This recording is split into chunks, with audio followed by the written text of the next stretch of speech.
ಬನ್ನಿರಿ ಪ್ರಭು ಯೇಸು ನಾಮ ಸ್ಮರಣೆ ಮಾಡೋಣ. ಈ ಮುಂಜಾನೆ ಸಮಯದಲ್ಲಿ ಲೂಕನು ಬರೆದ ಶುಭ ಸಂದೇಶ 18ನೇ ಅಧ್ಯಾಯ 38ನೇ ವಾಕ್ಯ. ಜೆರಿಕೋ ಪಟ್ಟಣ ಸಮೀಪಿಸುತ್ತಿದ್ದಾಗ ಯೇಸು ಸ್ವಾಮಿ ಕುರುಡನೊಬ್ಬನು ದಾರಿಯ ಪಕ್ಕದಲ್ಲಿ ಕುಳಿತು ಭಿಕ್ಷೆ ಬೇಡುತ್ತಿದ್ದನು. ಅವನು, ಯೇಸುವೆ, ದಾವಿದ ಕುಲಪುತ್ರರೇ, ನನಗೆ ದಯೆ ತೋರಿ ಎಂದು ಗಟ್ಟಿಯಾಗಿ ಕೂಗಿಕೊಂಡನು. ಯೇಸುವೆ, ದಾವಿದ ಕುಲಪುತ್ರರೇ, ನನಗೆ ದಯೆ ತೋರಿ ಎಂದು ಗಟ್ಟಿಯಾಗಿ ಕೂಗಿಕೊಂಡನು. ಈ ಮುಂಜಾನೆ ಸಮಯದಲ್ಲಿ ನಾವು ಕೂಡ ಬನ್ನಿರಿ ಪ್ರಭು ಯೇಸುವಿನ ನಾಮವನ್ನು ಗಟ್ಟಿಯಾಗಿ ಕೂಗೋಣ. ಯೇಸುವೆ, ದಾವಿದ ಕುಲಪುತ್ರರೇ, ನಮಗೆ ದಯೆ ತೋರಿರಿ, ಕರುಣೆ ತೋರಿರಿ, ನಮ್ಮ ಮೇಲೆ ಮರುಕ ಪಡಿರಿ, ನಮ್ಮ ಮೇಲೆ ಕೃಪೆ ತೋರಿರಿ. ಪ್ರಭು ಯೇಸುವಿನ ಕೃಪೆ, ಕರುಣೆ, ದಯೆ ನಮ್ಮೆಲ್ಲರ ಮೇಲಿರಲಿ.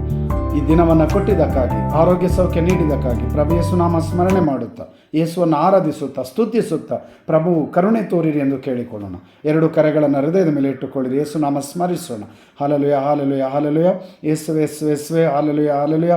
ಪ್ರಭುವೇ, ನಿಮ್ಮ ನಾಮಕ್ಕೆ